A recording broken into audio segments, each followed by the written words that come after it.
Yang keenam, dalil akli, dalil akal yang benar akan sesuai dengan dalil nakli yang nas yang sahih. Sesuatu yang qati yang pasti dari kedua dalil tersebut tidak akan bertentangan selamanya. Apabila sepertinya ada pertentangan di antara keduanya, maka dalil nakli, ayat ataupun hadis harus didahulukan. Kenapa dibawakan masalah ini? Kalau antum lihat dari firqah yang sesat, hampir semuanya firqah yang sesat mendahulukan akal. Apakah itu Khawarij, apakah itu Syiah, apakah itu Mu'tazilah, apakah itu Asy'ariyah atau yang lain, mesti mendahulukan akal. Itu perhatikan. Dan dibahas dalam kitab-kitab oleh para ulama tentang ini. Makanya Syekhul Islam Ibnu Taimiyah membahas panjang lebar tentang ini.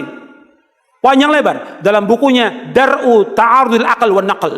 Dar'u Ta'arudul Aql wan Naql. Menolak pertentangan antara akal dengan Quran dan Sunnah. Tidak akan bertentangan selama-lamanya. 9 jilid dibahas oleh Syekhul Islam Ibnu Taimiyah. Begitu juga Ibnu Qayyim membahas dalam kitabnya As-Sawa'iq Al-Mursalah. As-Sawa'iq Al-Mursalah Al-Jahmiyah wal Mu'attilah. 4 jilid itu dibahas membantah tentang akal ini. Bukan berarti Islam mengakal akal manusia, tidak. Tapi akal digunakan pada tempatnya, bukan untuk menolak wahyu, bukan untuk menolak Al-Qur'an, bukan untuk menolak sunnah. Bukan akal dia mempelajari tentang nama, sifat Allah, kemudian juga membahas tentang zat Allah. Nggak mampu akal. Akal terbatas, wajib menerima sami'na wa ata'na, keterangan dalil. Dibahas oleh mereka sesat. Sebagian mereka menyesal di akhir ayatnya. Nyesal mereka. Saya ambil contoh dari sekian banyak nih, banyak contohnya. Ya, dari tokoh-tokoh yang menyesal, mereka gunakan akal. Seperti Imam Abul Hasan Al-Asy'ari yang orang menisbatkan kepada pemahaman Asy'ariyah. Dia mengikuti pemahaman Mu'tazilah selama 40 tahun. Mu'tazilah ini semua dalilnya akal. Akal. Jadi Al-Quran dan Sunnah yang bertentangan dengan akal ditolak semuanya. Ini Mu'tazilah. 40 tahun. Kemudian dia di Baghdad, di Kufah itu dia buka ininya. Jubahnya, saya tinggalkan Mu'tazilah ini. Kemudian dia berapa tahun kemudian menetapkan beberapa sifat, mentakwilkan sifat. Kemudian setelah itu dia rujuk kepada pemahaman salaf. Dan ditulis kitabnya seperti Al-Ibanah an Ushulid Diyanah. Beliau juga nulis kitab ini, Risalah ila Ahli Tsaqar. Risalah ila Ahli Tsaqar. Ini karya Abul Hasan Al-Asy'ari. Dijelaskan tentang nama-nama dan sifat Allah, kaidah-kaidah dalam beragama.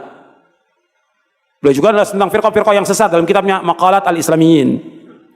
Dan setelah beliau banyak tokoh-tokoh seperti Fakhrul Razi, Imamul Haramain Al-Juwaini, Al-Baqilani dan yang lainnya, Al-Ghazali dan yang lainnya, yang mereka kembali rata-rata mereka semua menggunakan akal. Akal segala-galanya bagi mereka itu. Itu sudah dibantah oleh Syekhul Islam dalam kitabnya Dar'u Ta'arudul Aql wan Naql dan juga oleh Ibnu Qayyim dalam kitabnya As-Sawa'iq Al-Mursalah. Kemudian banyak lagi kitab-kitab atau buku-buku yang lain yang membahas tentang masalah akal ini. Akal ini wajib tunduk, siapapun dia. Atau dia profesor, doktor, yang lainnya, tetap wajib tunduk kepada wahyu, wajib tunduk. Akal di tempatnya dia. Dia boleh bicara soal teknologi, bagaimana membuat mobil, komputer, segala, nggak ada masalah. Ketika dia bicara soal masalah ibadah, tentang Allah, dia bahas tentang, nggak mampu akal. Dia wajib tunduk pada wahyu.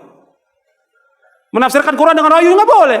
Al-Hafidz Katsir di awal-awal di kitab tafsir menjelaskan barang siapa menafsirkan Quran dengan wahyunya, maka adalah dia menempatkan tempat duduknya di mana? Di neraka. Nggak bisa menafsirkan dengan wahyu. Akal ada tempatnya. Disuruh kita berpikir, disuruh tadabbur Al-Quran, tapi bukan menghukumi Al-Quran. Maka di sini disebutkan akal yang benar sesuai dengan dalil nakli, nas yang sahih. Sesuatu yang qati pasti dari kedua dalil tersebut tidak akan bertentangan dengan selamanya. Apabila sepertinya ada pertentangan di antara keduanya, maka dalil nakli, ayat atau hadis harus didahulukan. Jadi Al-Quran dan As-Sunnah yang sahih selama-lamanya tidak akan bertentangan dengan akal yang waras. Kalaupun seolah-olah seperti bertentangan, maka yang harus didahulukan adalah Al-Quran dan Sunnah. Karena Al-Quran dan Sunnah adalah maksum, sedangkan akal tidak maksum. Al-Quran dan Sunnah tetap, sedangkan akal berubah-ubah. Al-Quran dan Sunnah mutlak, sedangkan akal manusia terbatas. Akal manusia mempunyai keterbatasan. Akal wajib tunduk kepada wahyu, wajib tunduk kepada Al-Quran dan Sunnah. Perhatikan ini. Mata kita punya keterbatasan dalam melihat. Telinga kita keterbatasan dalam mendengar. Sama juga akal punya keterbatasan. Akal nggak mampu berbicara tentang sesuatu yang nggak punya ilmu padanya, kecuali dengan bimbingan apa? Wahyu. Ketika dia berjalan sendiri, pasti sesat, pasti sesat. Akal itu pasti sesat. Dan sudah banyak yang sesat, tokoh-tokoh yang sesat, dan mereka menyesal. Hatta orang kafir aja ketika mereka masuk neraka nyesal mereka. Mereka berkata dalam surah Al-Mulk, "Lau kunna nasma'u aw na'qilu ma kunna fi ashabis sa'ir."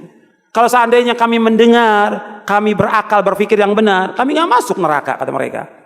Tapi mereka nggak gunakan akalnya. Makanya Allah menyamakan orang-orang kafir itu dengan apa? Dengan binatang. Allah sebutkan dalam Al-Quran. Mereka seperti binatang. Disebutkan dalam surah Al-A'raf. Dalam surah-surah yang lain juga disebutkan. Oh, mereka seperti binatang.